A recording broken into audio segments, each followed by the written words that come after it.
안녕하세요. 행복합시다. 시즌 3 저희 44번째 예산 심의 하도록 하겠습니다. 여러분 우리가 예산 과정을 다 배워봤죠? 여러분 예산 과정 편성하고 그다음에 심의하고 그다음에 우리가 집행하고 결산한다 이런 건데 우리 밑에 한번 예산을 한번 크게 한번 잠깐 봐요. 이게 우리 예산 주기죠. 예산 주기. 일단은 정부가 예산을 편성하는 겁니다. 회계 연도 120년까지 국회네요. 그 다음에 이제 국회가 예산안 심의 의결하죠. 그래서 요 단계를 우리 오늘 배우겠다라고 보시면 돼요. 그 다음에 이제 나중에 정부가 예산 집행하고 결산한다 이렇게 보는 겁니다. 그래서 우리 이런 편성, 그 다음에 우리 나중에 결산 이런 건 우리 다 배웠죠. 그러니까 우리 여기 심의를 한번 자세히 해보겠다라는 걸 보시면 되고 다시 한번 내용으로 가도록 하겠습니다. 자, 이걸 좀 세부적으로 한번 보시면 이제 쉽게 해서 우리가 예산을 편성하죠. 뭐 1말, 3말, 5말, 그 다음에 국회가 회의연도 개시 120일 전까지 국가재정법에 근거하면 예산안을 내잖아요. 그럼 이제 예산안을 이제 우리 국회에서 심의를 하는 겁니다. 자, 일단은 예산을 딱 가지고 낼 때 대통령이 어디 하면 시정연설합니다. 시정연설이라는 게 뭐냐면 대통령이 국회 본회의로 가요. 일단 예산안 이거를 마련한 걸 120일까지 국회의원한테 줘요. 그럼 국회의장이 이거를 본회의에 넘기면서 대통령이 언제 시정연설을 할 것이다 라고 말을 합니다. 그럼 대통령이 국회 본회의로 갑니다. 본회의, 상임위가 아니라 본회의 가서 존경하는 의원 여러분 2024년 예산 697조는 이런 때문에 우리가 편성했고 쓸 겁니다. 심의 부탁드리겠습니다 라고 말을 한다고요. 그 다음에 이제 그걸 가지고 예산안이 왔으니 이거를 상임위에서 예비심사입니다. 상임위에서. 그러니까 이게 예비심사를 어떻게 하냐면 원래 이제 상임위라는 게 법률안을 검토하는 데인데 이제 이거는 예산도 역시 예비심사를 하는 겁니다. 국방위원회 같은 경우는 국방부가 만약에 총알을 만약에 하나에 만약에 뭐 100원이다 뭐 1000원이다 그러면 이 상임위에서는 그걸 전문 자료를 받아가지고 우리가 심의를 또 예비심사를 할 수 있는 거예요. 그래서 상임위별로 예비심사를 합니다. 그런데 상임위가 굉장히 많잖아요. 많은데 그 중에 이제 하나가 또 만약에 상임위가 만약에 우리 야당이 위원장 같은 경우는 통과 안 시킬 수도 있단 말이에요. 근데 한두 개가 잡고 있으면 우리 예결위를 못 가잖아요. 그러니까 이 기간을 정해줍니다. 솔직히 이 상임위 할 때 국회의장이 야 언제까지 해라 안 하면 본회 우리 예결위를 올린다 이렇게까지. 그래서 상임위에서 예비심사하고 그거를 받아서 예산결산특별위원회입니다. 그래서 마지막 종합심사를 하는 거예요. 그 다음에 이제 이게 다 끝나면 이제 국회에서 본회의 의결로 끝내야 돼요. 언제까지? 회기연도 개시 30일 전까지 본회의 의결로 마친다라는 겁니다. 그런데 우리나라는 이 본회의 중심이요, 위원회 중심이요. 여기서 모든 게 거의 다 끝이 납니다. 실질적인 일은. 그래서 위원회 중심주의다. 여기서 막 다투고 넣고 빼고 합니다. 본회의는 거의 형식적으로 표결만 한다라고 생각하시면 되는 거고요. 심의가 엄격하다라는 건 뭐냐면 우리나라가 대통령제요, 의원내각제요. 우리나라는 기본적으로 대통령제 국가입니다. 대통령제. 그러니까 입법부하고 행정부를 이제 입법부가 행정부가 만든 이 예산안을 기본적으로 심의 의결하면서 기본적으로 대통령을 통제한다고요. 행정부를 통제하는 겁니다. 그러니까 심의가 굉장히 엄격해요. 반대로 의원 내각제 같은 경우는 엄마와 자식이라고 생각하면 돼요. 그래서 우리 법률안을 편성하고 그다음에 입법부로 넘기는데 입법부가 엄마라고 생각하면 되거든요. 그 엄마와 자식 의원 내각제 같은 경우는 조금 속이더라도 넘긴다고요. 그런데 우리나라는 대통령제라서 완전히 입법부가 행정부를 이 예산안 가지고 탁 통제하기 때문에 심의를 굉장히 엄격히 한다라고 보시면 돼요. 그리고 이 소극적 수정이라는 말이 뭐냐면 여러분 우리 미국 같은 경우는 이 예산안이 넘어오면 그거를 증액을 시킬 수가 있어요. 국회에서 마음대로. 근데 우리나라 안 돼. 까는 건 마음대로 깔 수 있는데 증액이 안 되는 거예요. 그래서 소극적 수정을 한다라고 보시면 되겠습니다. 그래서 이 심의 의결 나오면 이 세 가지 단어를 잘 보시면 돼요. 위원회 중심이고 심의가 엄격하다. 그다음에 소극적 수정을 한다라는 거. 그 내용 정도 잘 보시면 되겠습니다. 자, 밑에 우리 법률안 한번 보도록 하겠습니다. 자, 갑니다. 잘 나오는 거. 자, 소관상임위원회에서 삭감한 세출 예산 각 항의 금액을 증가하게 하거나 아니면 세비목을 설치할 경우는 누구의 동의를 얻으라? 소관상임위의 동의를 얻으라. 여기서 한번 보세요. 이제 상임위에서 한번 깠어. 여기서 또 까는 건 마음대로 까도 돼요. 얘기를 해서. 근데 깠는 걸 다시 증액시킨다? 그때는 함부로 못합니다. 동의를 구해야 되고요. 그리고 여기서 새로운 비목, 새롭게 이제 세금을 거둘 비목을 설치할 경우에는 역시 소관상임위의 동의를 얻어야 된다라는 걸 보시면 되겠습니다. 함부로. 자, 까는 건 마음대로 까도 된다? 마음대로 까도 돼요. 왜? 까는 건 자기 일이니까. 그런데 증액을 하거나 새 비목을 설치할 경우는 누구의 동의를 얻어라? 소관상임위원회의 동의를 얻어라 라고 5항에 나와 있고요. 그리고 이제 이 앞에서도 우리 예산안 내는 거를 까는 건 마음대로 까도 돼요. 얘들이. 그런데 냈는 거를 증액할 때는 행정부 역시 동의도 받아야 된다라고 보시면 되겠습니다. 자, 6항은 국회의장은 예산안과 결산을 소관상임위로 회부 시 여기 할 때 심사 기간을 정할 수 있죠. 이유 없이 심사를 마치할 때는 예결위 회부할 수 있다. 앞에서 말씀드렸습니다. 상임위가 여러 개다 보니까 한두 개에서 이제 우리 예비 심사를 안 할 수가 있어요.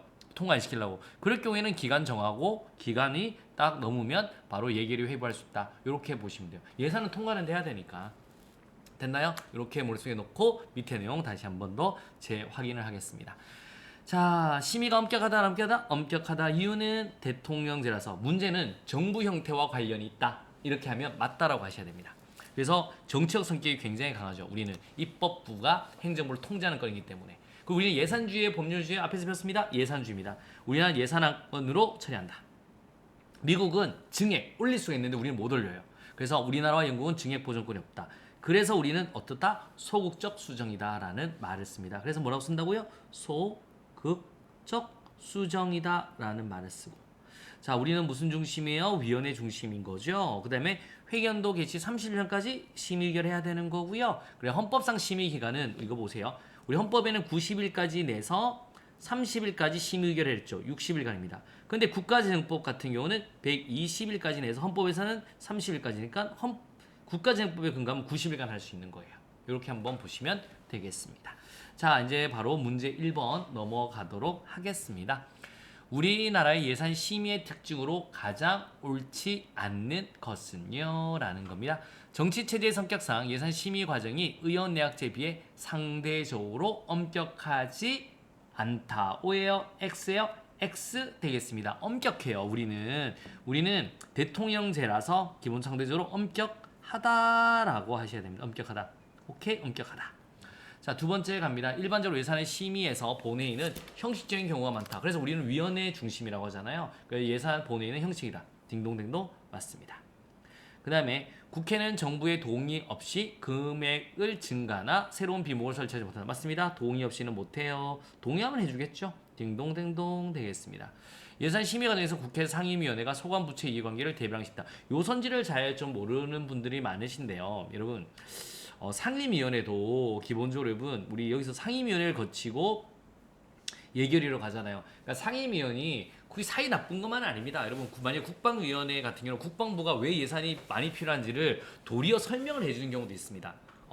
왜냐면 다른 상임부보다 자기 상임위가 자기가 이제 맡고 있는 데가 예산이 많으면 또 좋으니까. 그래서 이제 예결위에서 마지막 또 종합심사하면서 이제 또 수정을 하는 건데, 일반적으로 그래서 예산안에 대해서 예산 심의 과정에서 이제 국회 상임위가 소관부처 이해관계를 대변하기가 쉽다. 맞습니다. 그래서 이를 좀 늘려야 된다. 왜냐면 이런 거 봐봐요. 여러분이 만약에 국방위원회 의원이고요. 그 다음에 여기는 이제 여성가족위원회에 이제 국회에 소속된 상임위입니다. 그럼 이왕이면 내가 있는 위원회에 관련된 소관 부처가 예산이 많으면 더 좋다고요. 기본적으로. 그게 또 나중에 힘이거든. 아시겠습니까? 그래서 이제 소관부처 이해관계를 서로 대변하고, 그래서 이제 그게 이제 예결위로 넘어가면 거기서 이제 또 약간 수정을 하는 겁니다. 전체적인 수정을. 그렇게 머릿속에 넣어두시면 되겠습니다. 그래서 친해요. 다들 이제 솔직히 말해서 그 해당 상임위원회 이제 해당되는 위원하고 이제 일반적으로 뭐 부처 장관이나 차관들은 또 친합니다. 서로 이제 맨날 얼굴 보고 맨날 이야기하니까 앞에서 우리가 뭐 TV에서 막 야단치고 싸우는데 뒤에 가면 전부 다 뭐 형님, 동생 모르고 친합니다. 그렇게 한번 보시면 되겠습니다. 정답 몇 번? 1번이 되겠습니다. 자, 2번 한번 가보도록 하겠습니다. 자, 국회 예산심의에 대한 설명으로 옳지 않는 것은요. 상임위원회 예비심사를 거친 정부 예산안은 예산계산특별위원회에 회부되고, 오케이, 맞습니다. 예결위에서 종합심사가 종결되면 본회의에 부의된다. 딩동댕동 맞는 말 되겠습니다. 자, 두 번째 갑니다. 예결위에서 소관상임위원회 동의 없이 상임위원회에서 삭감한 세출예산 각각의 금액을 증액할 수가 있다. 없다. 없죠. 무시하는 거야 소관상임위? 깠는데 그냥 또 바로 올려버리면 우리 상임위원회가 할 말이 없잖아요. 왜 안 돼요? 그래서 각 항의 금액을 동의 없이는 증액할 수가 없다. 앞에서 법령 5항을 보셨습니다. 자, 국회는 정부의 동의 없이 정부가 제출한 지출예산 각 항의 금액을 증가하거나 세비물 설치할 수 없다. 딩동댕동. 그래서 이렇게 오시면 돼요. 까는 건 마음대로 까야 되는데 증액하거나 세비물 설치할 때는 반드시 무조건 동의가 필요하다라고 보시면 되겠습니다. 자, 국회의장은 예산안을 소관상임위원회에 회부할 때에는 심사 기간을 정할 수 있으며 상임위원회가 이유 없이 그 기간 내 심사를 마치지 아니한 때는 이를 바로 예결 위에 회부할 수 있다. 6항에 대한 내용 되겠습니다. 딩동댕동. 정답 몇 번? 2번이 되겠습니다. 어려움이 있다, 없다, 없다 보시면 되겠습니다. 자, 우리 OX로 한 번 더 가보도록 하겠습니다. 자, 예산결산특별위원회를 구성할 때에는 그 활동 기간을 정하여야 한다. 다만 본의 의결로 그 기간을 연장할 수 있다. O예요, X요? X입니다. 우리나라는 이게 이제 상설로 바뀌었어요. 그래서 활동 기간을 정할 수가 없습니다. 왜요? 상설 운영된다라고 보시면 돼요. 상설 운영된다. 그래서 우리는 1년 내도록 운영됩니다. 그래서 X라고 보시면 되겠고, 자, 두 번째 가보도록 하겠습니다. 예산결산특별위원회는 소관상임위원회 동의 없이 상임위원회에서 삭감한 세출 예산 각 항의 금액을 증액할 수가 있다, 없다, 없다라고 하셔야 됩니다. 그래서 X 되겠습니다. 없다, 동의 없이 낫다, 안 돼. 자, 세 번째 한번 가보도록 하겠습니다. 예결위에서는 소관상임위의 동의 없이 세비물을 설치할 수 있다, 없다, 없다. X 되겠습니다. 없다. 우리 다시 한 번 더 갑니다. 여기 위에 잠깐 보시면 법령 나오죠?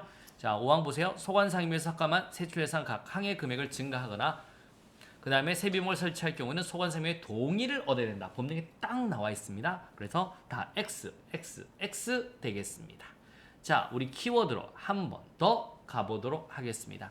정치 체계의 성격상 예산 심의 과정이 의원 내각제에 비해 상대적으로 수월해요? 엄격해요? 엄격하다라고 하셔야 됩니다. 이유는 대통령제라서 엄격하다. 자, 예산결산특별위원회는 소관상임위원회 뭐를 받아 상임위원회에서 삭감한 세출예산 각 항의 금액을 증액할 수 있다. 뭐예요, 여러분? 그래서 우리는 동의를 받아야 되죠. 동의를 받아야지만 상임위에서 삭감한 세출예산 각 항의 금액을 증액할 수 있다. 뭘 받아? 동의를 받아.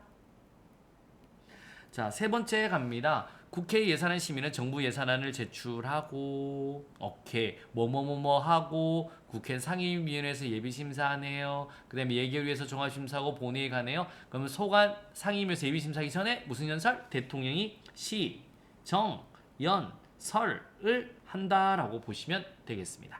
자, 우리 심의 단계 딱 했는데요. 시험장 들어가기 전에는 편성, 심의, 뭐죠? 집행, 그 다음에 결산 모든 절차를 머릿속에 탁 놓고 가셔야 됩니다. 이거 모르면 답 나온다? 아니 된다라고 보시면 되겠습니다. 자, 여러분 좋은 습관이 합격으로 인도한다. 우리 행복합시다 시즌3 44번째 테마 되겠습니다. 제목 파트는 이렇게 행복합시다로 깔끔하게 정리하고 시험장 들어가 주세요. 고생하셨습니다.